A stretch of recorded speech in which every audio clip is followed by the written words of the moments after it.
kita pada sore hari ini. Mari kita sama-sama tundukkan kepala, kita berdoa dan kita minta kasih Tuhan, anugerah Tuhan memimpin kita, memimpin ibadah kita sore hari ini. Terima kasih Tuhan, terima kasih. Terima kasih buat kebaikan, kasih setia anugerah-Mu yang luar biasa yang sudah Kau berikan buat kami. Kalau sampai hari ini kami masih dapat ada di tempat ini, kami masih dapat memuji, memuliakan nama-Mu, kami masih dapat menikmati berkat-berkat-Mu yang ajaib Tuhan. Ini bukan karena kuat gagah kami Tuhan.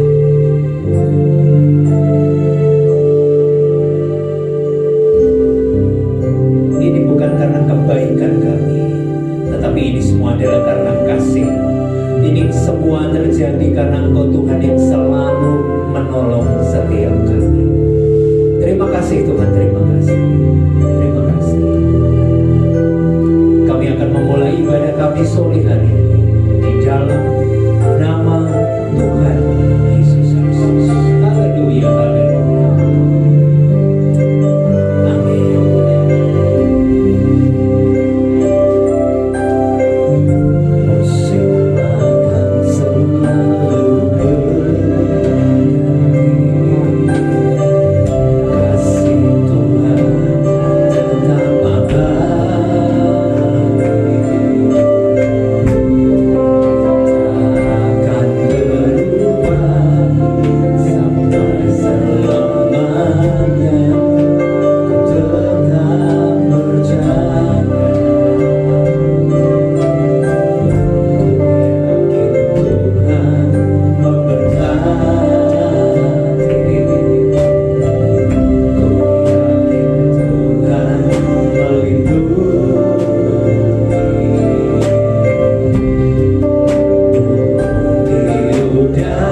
badai boleh besar, badai boleh datang Tuhan, tapi Kau akan angkat kami bagai Raja Wali untuk melewati setiap badai.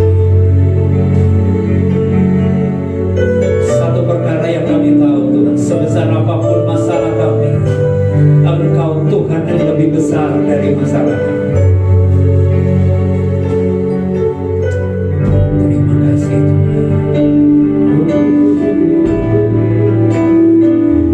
Dengan sayap-Mu Ku akan terbang tinggi di tengah badai hidup.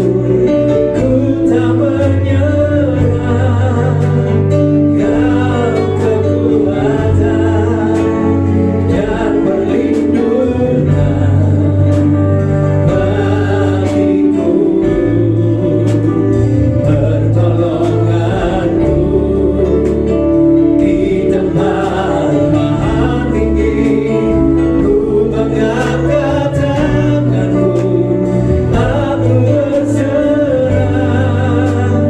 Kau ku nantikan, Kau yang ku sembah.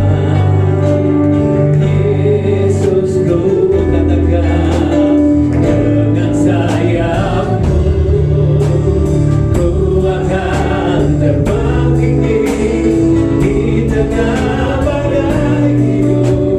Ku tak menyerah, Kau kekuatan dan perlindungan bagiku, pertolongan-Mu di tempat maha tinggi. Ku mengangkat tangan-Mu, aku berserah. Kau ku nantikan, Kau yang ku sembah. Yesusku,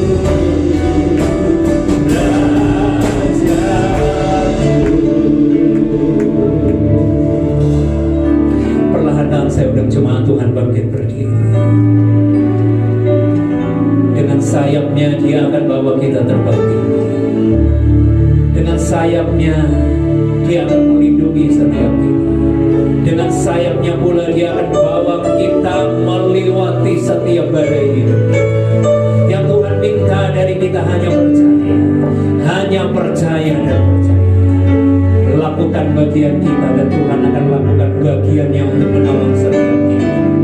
Mari yang percaya ditolong Tuhan katakan, dengan sayap-Mu Ku akan terbang tinggi di tengah badai hidup.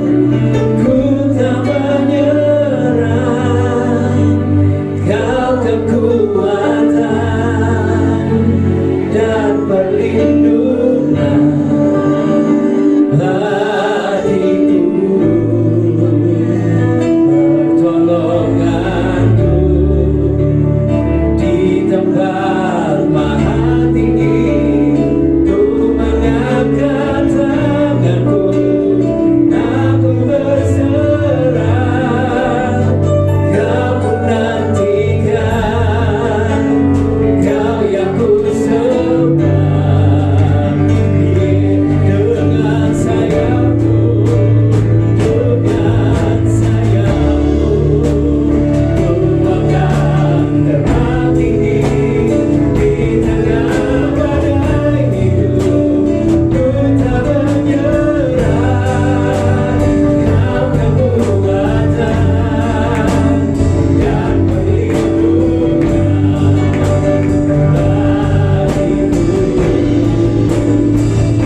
terbang tinggi dengan sayap-Mu. Terima kasih Tuhan, kami mau bersukacita, kami mau bersorak-sorai, sebab Engkau Allah sumber kekuatan bagi setiap kami. Yang percaya Tuhan sumber kekuatan kita, mari bersama katakan amin. Berikan sorak-sorai kemuliaan buat Tuhan.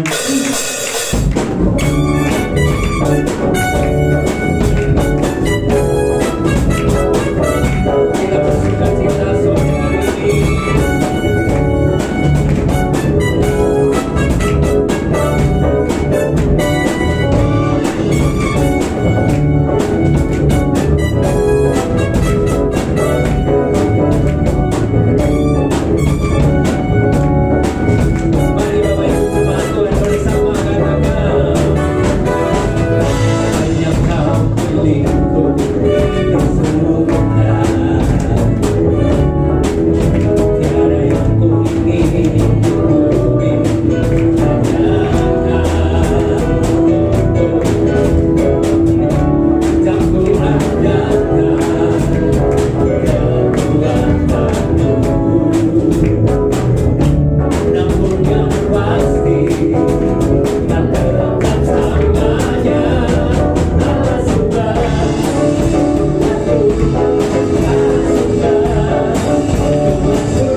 buat Tuhan. Haleluya.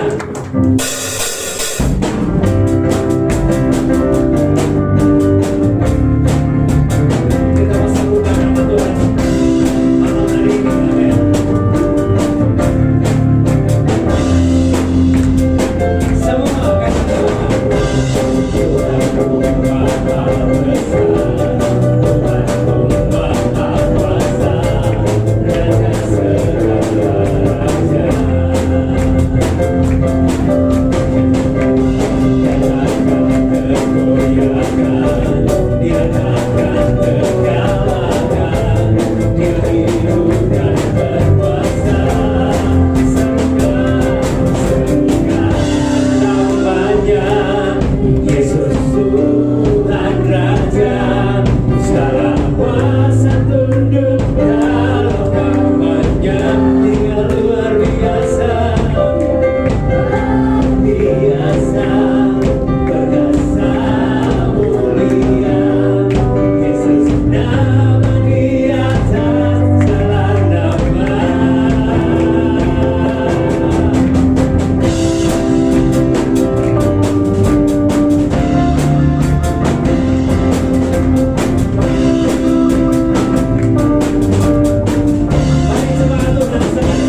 ada satupun dari kami yang tidak rindu, tidak ingin menerima mujizat daripada saat kami buka mata kami,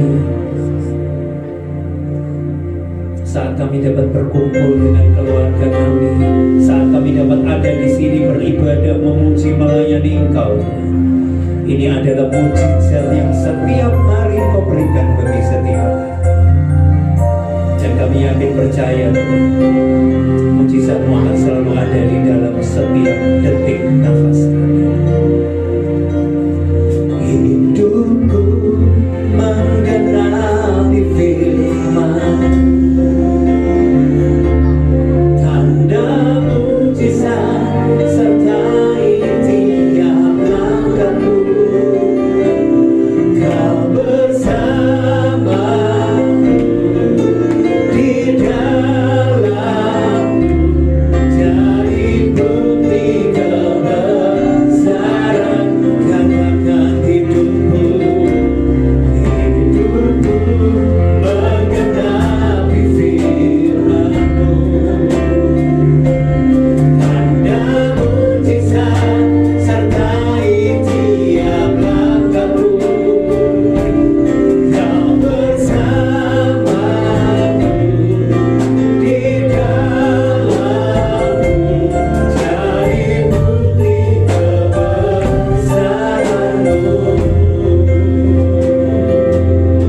Katakan Tuhan, Kau sempurna. Tuhan, Kau sempurna dalam rencana-Mu dan karya-Mu. Ku serahkan hidupku, pulihkan dengan Roh-Mu. Sekali lagi Tuhan, Tuhan, Kau sempurna rencana-Mu dan karya-Mu. Ku serahkan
Tuhan.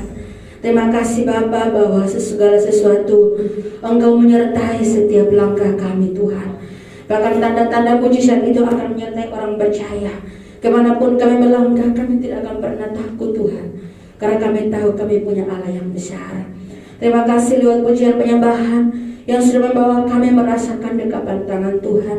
Dan tiba saatnya untuk kami diperkuat lewat firman Allah. Kami percaya Tuhan firman-Mu ya dan amin. Dan kami percaya janji Tuhan pasti akan terjadi bagi setiap kami. Di dalam nama Tuhan Yesus, kami siap untuk belajar firman Tuhan.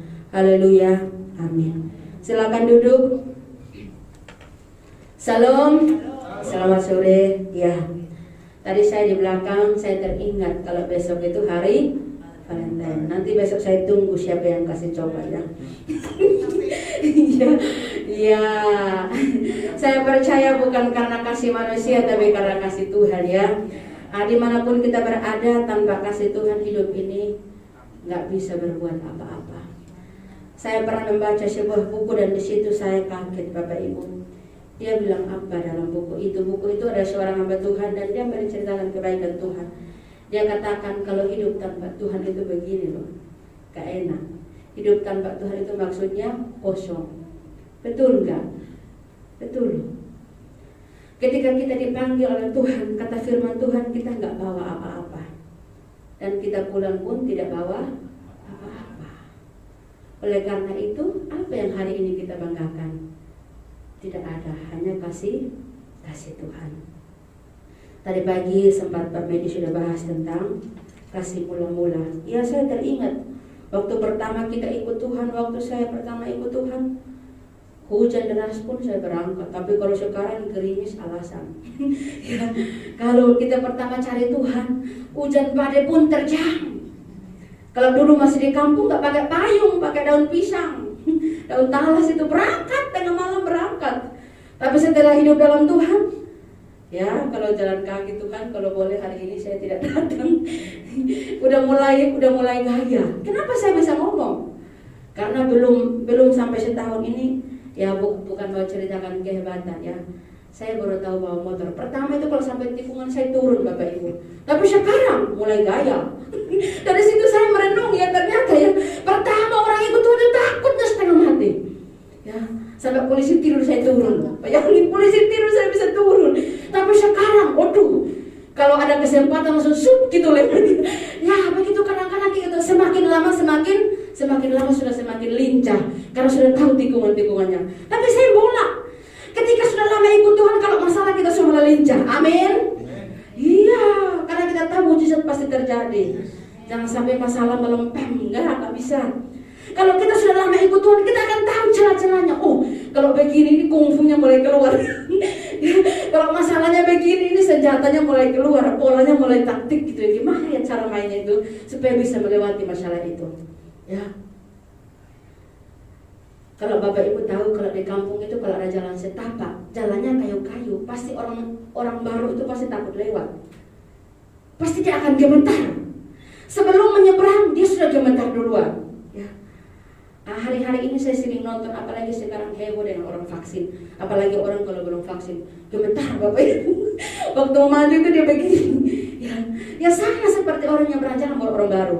Tapi kalau orang yang sudah setiap hari lewat situ, ya jalan aja biasa aja, itu jalannya.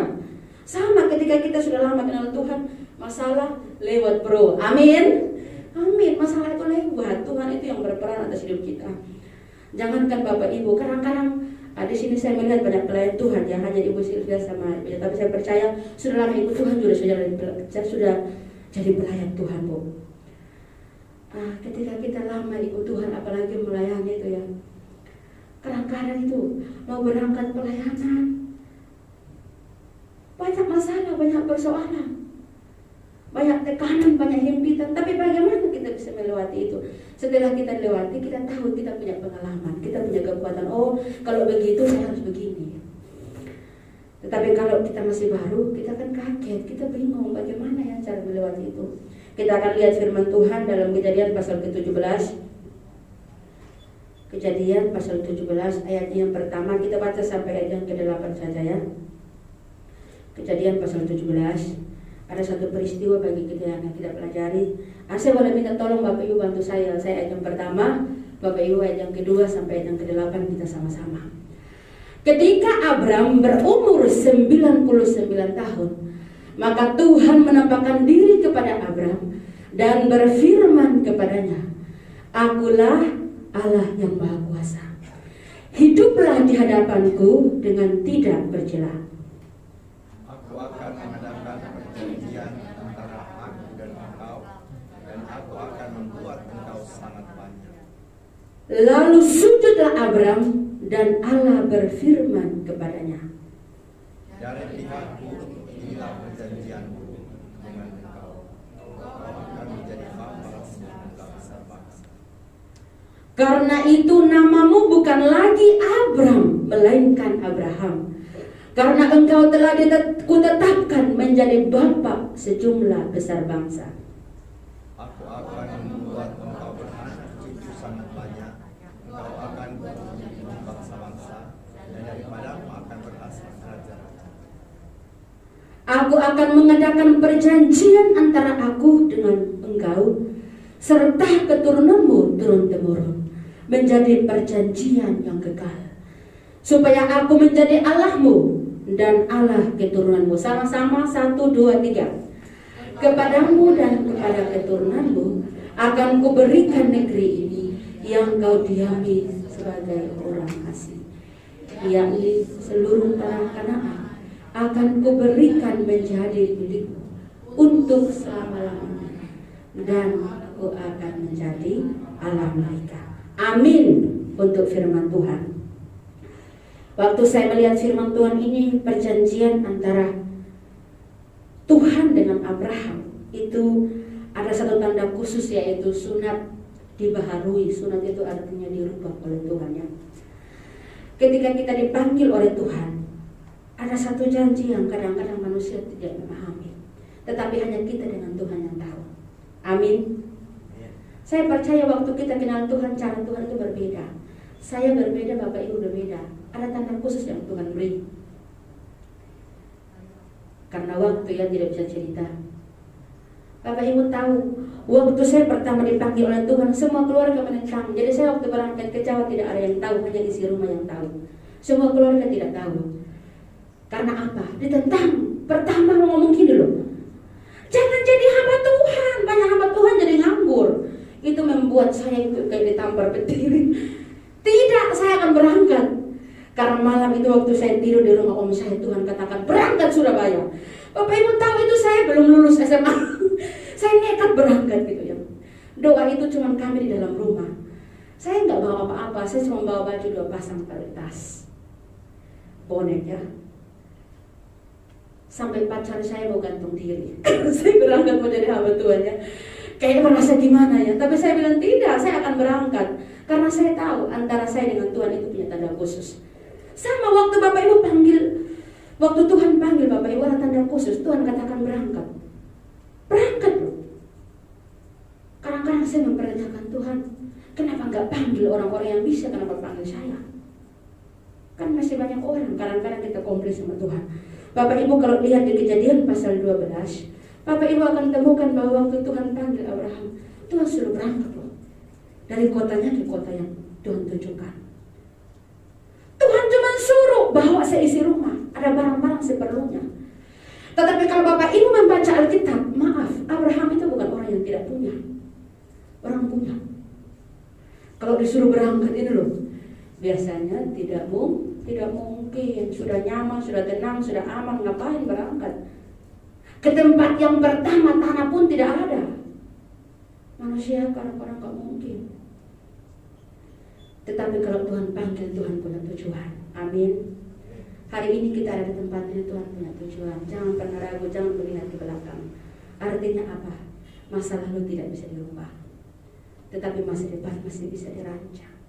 Ini yang saya yakini dan saya percaya yang pasti terjadi. Jangan melihat ke belakang. Kalau lihat ke belakang menyesal, putus asa, kecewa, dan tidak bisa berbuat apa-apa. Tetapi ketika kita melihat ke depan, larinya lebih kencang untuk menggapai janji itu. Waktu Tuhan panggil Abraham, Alkitab mencatat umur Abraham tidak muda lagi, sudah lanjut usia. Kalau bahasa sekarang itu sudah seorang kakek loh. Tuhan panggil. Kalau masih muda nggak apa-apa, masih kuat, masih bisa. Tuhan kok panggil. Kadang-kadang panggilan Tuhan tidak sesuai dengan hitungan manusia. Ada begitu banyak orang mampu tetapi tidak dipanggil oleh Tuhan. Ada begitu banyak orang sanggup dan bisa, bahkan pintar, tetapi kadang-kadang justru Tuhan tidak panggil. Bapak Ibu coba periksa diri kita di hadapan Tuhan. Coba berdiam sejenak. Siapakah kita sebetulnya? Mungkin di kalangan orang, dia itu ya biasalah, orang biasa. Enggak apa-apa. Tetapi engkau di hadapan Tuhan, engkau berharga. Itu yang penting. Jangan melihat kiri kananmu ke belakang dan apa kata manusia. Karena kata firman Tuhan, hidup kita hanya ditentukan oleh firman Tuhan. Janji Tuhan itu pasti dan amin. Ketika kita mau dirubah oleh Tuhan, ada begitu banyak cara yang Tuhan lakukan. Dan saya temukan ada beberapa banyak pelajaran buat saya sendiri. Kadang-kadang Tuhan justru tidak panggil orang yang berjasa, tetapi Tuhan panggil orang yang tidak bisa buat apa-apa, tidak bisa berbuat apa-apa. Kadang-kadang orang merasa saya sudah berjasa, saya bisa. Kenapa bukan saya? Kok dia? Kadang kita sebagai manusia itu kita merasa, kenapa kok dia lebih dipakai oleh Tuhan daripada saya? Tuhan punya ukuran masing-masing. Tuhan punya takaran masing-masing yang tidak bisa ditakar oleh manusia. Takaran Tuhan itu berbeda. Alkitab mencatat 1000 hari bagi manusia, 1 hari di hadapan Tuhan bagi Tuhan. Ya, kalau kita dipanggil oleh Tuhan, supaya apa? Waktu Abraham dipanggil, tinggalkan semuanya, suruh ikut apa yang Tuhan mau. Supaya apa? Supaya Abraham bisa mengalami Tuhan secara pribadi. Amin. Tokoh-tokoh Alkitab itu mengalami Tuhan secara pribadi, baru ngomong. Dari hidup mereka baru kita tahu, oh begini ya cara Tuhan mendidik, oh begini ya cara Tuhan mengajar. Kalau nggak gitu bagaimana bisa ngomong? Tadi saya sempat di belakang saya teringat, karena tadi Ibu Silvia datang, saya lihat semua pelayan-pelayan Tuhan. Ini kita bernostalgia. Saya ingat kalau dulu di PTC, saya sama Pak Andi sudah sewa lantai 3. Tidak ada yang boleh naik. Karena di atas itu pertama sepi. Dan yang kedua, kami dua baru belajar WL. Jadi maklum salah-salah kan di atas, nggak ada yang tahu. Ya. Tapi sekarang berbeda. Kami dua juga sudah sewa lantai 4. Tidak ada yang boleh naik selain kami dua ya. Ya saya dari iya ya. Kadang-kadang Tuhan panggil itu punya spesial sendiri loh. Karena sudah Tuhan punya visi misi sendiri dalam hidup kita. Kadang-kadang kita kurang mengerti. Kadang-kadang kita kurang memahami. Mungkin hari ini kita katakan, kenapa saya ditaruh di sini? Kenapa? Tuhan punya tujuan. Jangan pernah bertanya. Karena rancangan Tuhan itu rancangan luar biasa. Dahsyat. Ketika Tuhan memanggil Abraham, namanya sebetulnya, waktu dia mengalami titik balik dirubah oleh Tuhan, namanya pun diganti menjadi Abraham. Padahal namanya sebelumnya Abraham. Ganti nama itu bukan begini. Kalau di kampung namanya Yakob, dipanggil Aku. Beberapa bulan ke kota, ganti nama jadi Ciko. Bukan itu. Bukan itu. Kalau di kampung namanya Maria, lalu ke kota beberapa bulan gak mau dipanggil Maria, maunya dipanggil Manohara. Bukan itu ya. Bukan itu. Kalau saya dipanggil Ko Andi, Ciko, itu punya cerita nanti dan anak ya. Bukan itu. Namanya tetap Yeni, tapi Yeni yang dulu sama sekarang itu berbeda. Amin. Beda. Kalau dulu itu lihat orang begini, ya beda ya. Kalau lihat orang itu, aduh, ya kalau ajak bertengkar, ajak 3 orang di lapangan aja sekalian ya. Tapi sekarang, ampun Tuhan gitu ya beda. Ya. Kadang-kadang Tuhan berubah kita, kadang-kadang kita kaget. Kok bisa ya saya seperti ini? Dulunya saya gitu, sekarang kok bisa ya? Kok bisa jadi orang yang dewasa, bisa jadi orang yang sabar? Bukan karena faktor kita dewasa, bukan karena faktor umur, tapi memang kita dididik oleh Tuhan. Dulunya yang kurang sabar, pemarah, tapi Tuhan rubah. Itu maksudnya Tuhan baru di hidup kita. Tuhan ganti nama Abram menjadi Abraham. Itu Tuhan punya maksud. Terkadang pergantian nama itu sebagai sebuah proses yang Tuhan buat. Makanya kebanyakan orang percaya ketika dibaptis namanya kebanyakan dirubah. Karena akan ada sesuatu yang berubah dalam hidupnya, itu diganti. Diganti nama. Karena apa? Nama itu menentukan. Nama itu punya arti. Kita punya nama, kita punya arti. Makanya kita punya anak-anak itu panggil dengan baik, panggil sesuai dengan namanya, supaya hidupnya dia tuh tahu ternyata namaku itu begini. Jangan kita panggil dengan nama yang lain. Panggil mereka dan cara didik mereka dengan baik. Saya percaya mereka juga akan setelah besar, mereka juga menjadi orang-orang baik karena didikan orang tua. Ternyata waktu Tuhan panggil Abraham, Abraham itu orang berpengaruh, bukan hanya orang mampu. Tetapi Tuhan panggil, pergi, tinggalkan pengaruh dunia itu untuk terima pengaruh daripada Tuhan. Ini kadang-kadang sulit untuk kita respon ya. Supaya apa? Abraham meninggalkan kemampuannya, ketenarannya, ya. Orang yang berpengaruh itu suruh pergi ke tempat yang Abraham sendiri tidak tahu. Supaya Abraham belajar bergantung kepada Tuhan. Amin. Kadang-kadang kita diajar oleh Tuhan sampai masih gak bisa apa-apa, dibawa ke tembok ini loh. Mau tembus silahkan, gak bisa ngapa-ngapain. Dibawa ke jurang, gak bisa ngapa-ngapain. Kadang-kadang Tuhan didik kita dengan keras, tapi Tuhan punya maksud. Kadang-kadang kita merontak. Saya melihat beberapa tokoh Alkitab ketika merontak justru lama prosesnya. Amin. Jangan berontak-berontak supaya cepat. Amin. Cepat ya.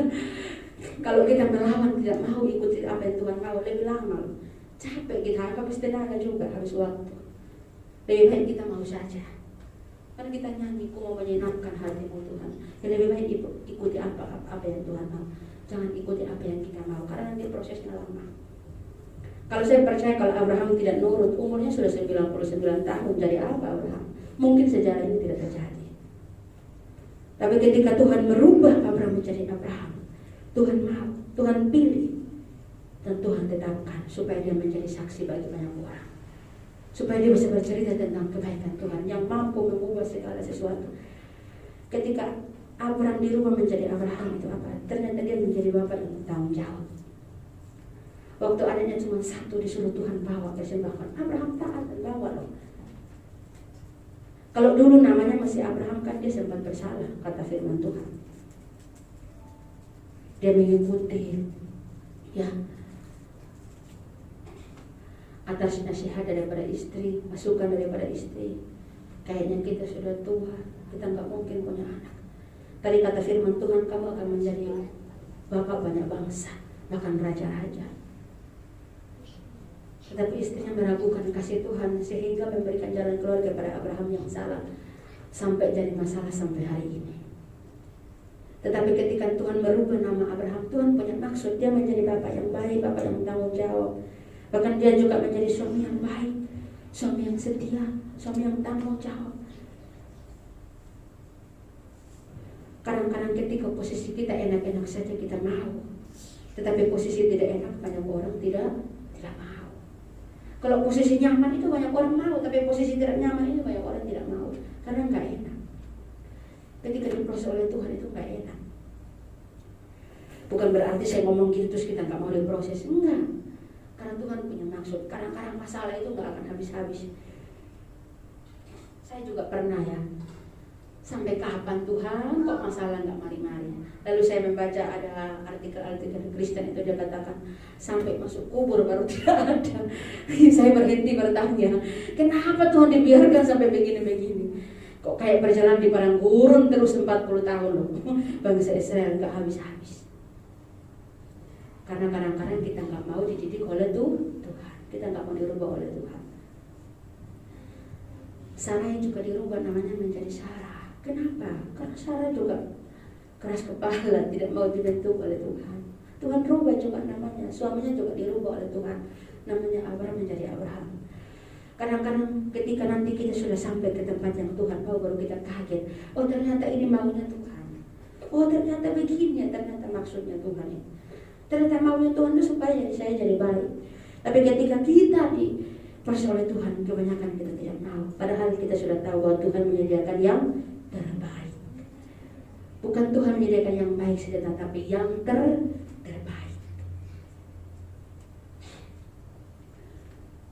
Ternyata firman Tuhan ini ternyata menjadi sebuah peristiwa yang penting yang kita sebagai orang percaya harus mengalami. Catatan yang serius. Mungkin hari ini kita mempertanyakan kenapa Tuhan memanggil saya dalam keluarga saya yang seperti ini. Kenapa Tuhan memanggil saya di pekerjaan saya yang seperti ini?